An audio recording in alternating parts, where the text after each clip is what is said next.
So hi, this is Patty with the Chirochannel. This is our third training video, and today we are going to be learning how to use our basic elements on a page. We will be learning how to create a square, rectangle, or a rectangle.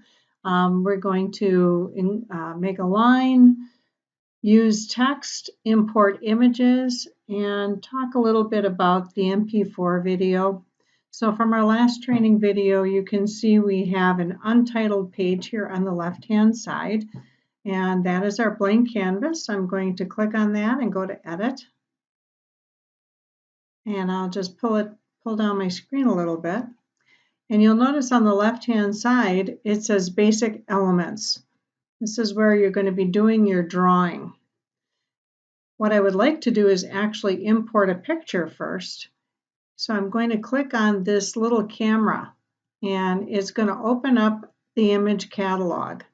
The image catalog, I'm able to drop in any picture from my catalog. These were imported from my desktop that I looked up on the internet or created myself. In order to get pictures from that to put into this catalog, you would go to the lower left-hand corner and click on Upload Images, and it brings it right up into my desktop so that I can click on an image. Let's pick those. And then click on those balloons, click Open, and you'll see that it loads right up. So I can use those just as a creative part of my slide. So for now, what I'd like to do is I'd like to actually bring in this beautiful background of a spring picture. So I clicked on it and I said Use Image. You'll notice that the image is not as large as my canvas, so we are able to stretch that out. I'm going to bring that left-hand corner up into the left-hand side, and I'm going to take this corner and I'm going to stretch it out. And I can even go off the page a little bit and position my picture. We want to make sure you have no white space around your canvas. It'll look unfinished if you have a white space around it. So there, I have a beautiful springtime picture in here.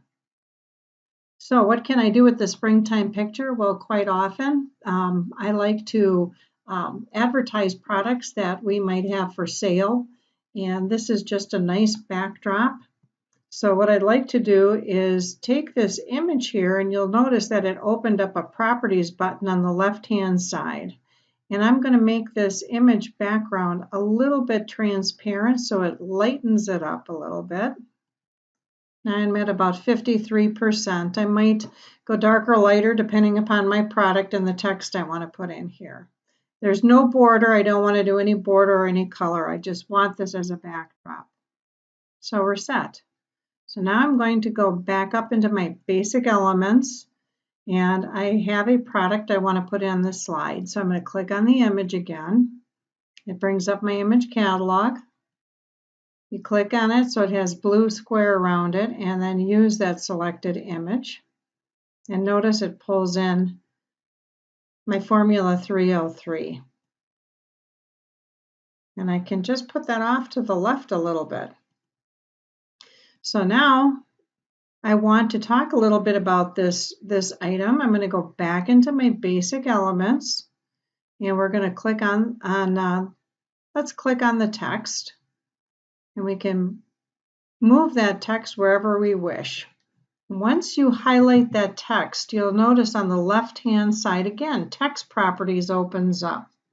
So from here, I can either change my font. Just click on that little square here, and you can change your font to whatever style you prefer. And I'm going to just choose Amaranth, and I can make this text as large as I want. I'm going to stretch it out a little bit. And then I can change the color. And just click on your color picker. And I'm going to use this blue, but I'm going to darken it up a little bit. Notice that it gives you this square, so you have a variance in color. I'm going to deepen that, and you can see on this left-hand corner, from this color picker on the left-hand corner, you'll notice that I have a deeper blue here. Click OK. And I'm going to type in here, March Special. Notice there's dotted line around the text. That means it is in editable mode. So now I can move it and center it. Notice my cursor right up here also turns to a 4-arrow cursor. That means I can move this wherever I want it to go. Okay, so now I've got March Special. I might want to bold this. If you want to bold it or change the color again, you have to highlight the text. I'm going to go over to bold, and now it makes it much thicker, so it stands out a little bit more. If you want to, on the text, you can also, there's on the left-hand side, you can italicize it. We can underline it. There you go. You can also bullet it. You can indent it. You can justify the alignment, left, right. We can also add some shadow if we think that makes it pop a little bit more. I think it's a little bit too heavy. So I'm going to just click on that one more time and take the shadow off. Now I like the text, but I want to give it a little bit of dynamics, a little bit of animation. So with the dotted line around the March Special, let's go down a little bit. On the left-hand side, you're going to see it says Page Start Animation and Timing. And if you click on the None, it gives you a lot of different choices. And I'm going to pick the Text Curl. The slide, when it opens up, within about a half a second, I'm going to want to have this March Special come in with a text curl. Now to view this, I did show you this on our previous training video. If you look down to the left-hand corner, you'll see there's a playful animation sequence button. So if I click on that, you'll watch the March Special come in. Okay, I'm not crazy. There's a little bit of line that's up there, so I might take off that underlining because it might not work well with the animation. Okay, now I can click on the animation again, and there you go. It pulls right in. So that works out very well.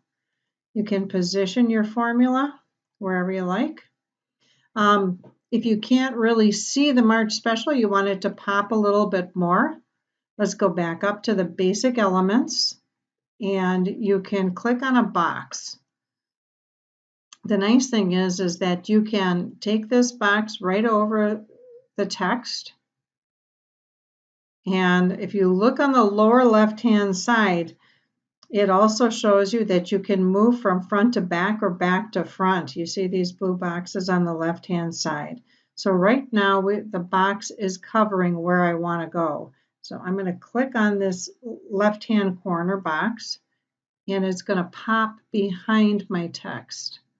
So then I can move my box or move my text so that they're more centered. Now I can change the color of that box, or I can make it transparent. I think I'm going to give it a little bit of transparency. I'm also going to give it a white background so it pops a little bit more. There, now you can see it a little bit better. By the way, we should make that animation also come in because March Special is going to come in as an animated item. So we are going to make our box also come in as an animated item. So I'm going to go down to the page animation on the left-hand side, and I'm going to have just show. And I'm going to have it show at 0.5 seconds, half a second as well. That way they both come in together. So let's click on our preview, and there they both come in together. This is great because you can play with the slide as much as you want and get it just the way you want it to look before you upload it into your system. Now you can take, I know I talked about the line before, but we can take a line here on the left-hand side, and we can actually underline our March Special. Again, notice on the left-hand side, we can go horizontal, or you can go vertical.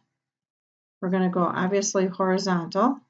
And I can make this thickness a little bit broader. And then I'm going to give it the same color. Notice now my picker remembered the blue color that I used for my text. I'm going to pick that same blue and I'm going to click OK. Now this also needs the animation. So I'm going to go back to my page animation and I'm going to put in pop in and we'll pick 0.5 seconds again and we'll see how that looks. There. Has a nice animation to it.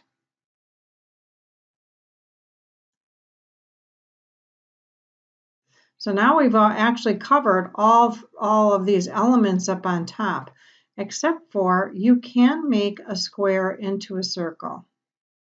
So I pull in my square and I'm going to go to, on the left hand side, you'll see the properties again, and we'll give it a color, excuse me, give it a color, click OK, give it a little border, we'll go white on the left hand side. Now I'm going to round the corners out. In order to get the circle, you want to go all the way to the max amount of 300, and then we want to pull that circle in. And how does it get bigger? You just kind of keep adjusting it and stretching it until you have the perfectly round circle. So I can put a price in here. I can put information, not information, I guess a little bit of information in here. Probably pricing would be best. So if you wanted to put in a cost, it's on sale.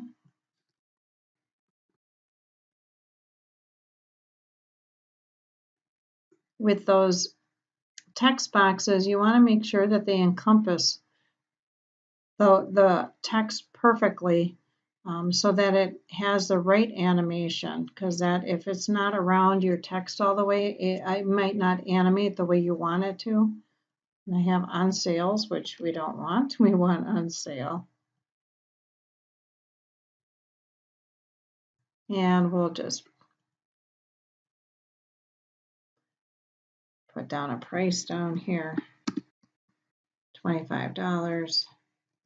And we'll put for 90 count.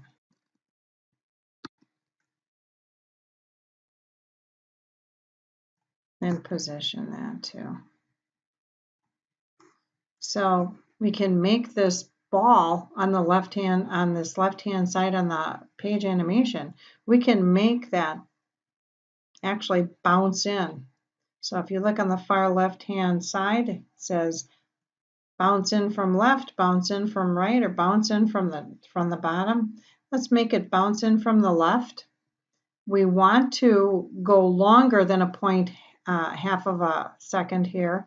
So we're going to go into maybe 1.5 seconds. And we can view that.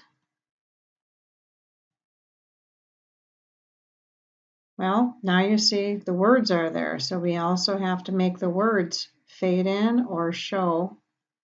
So we're going to go back to our page animation. Notice I'm on the on sale.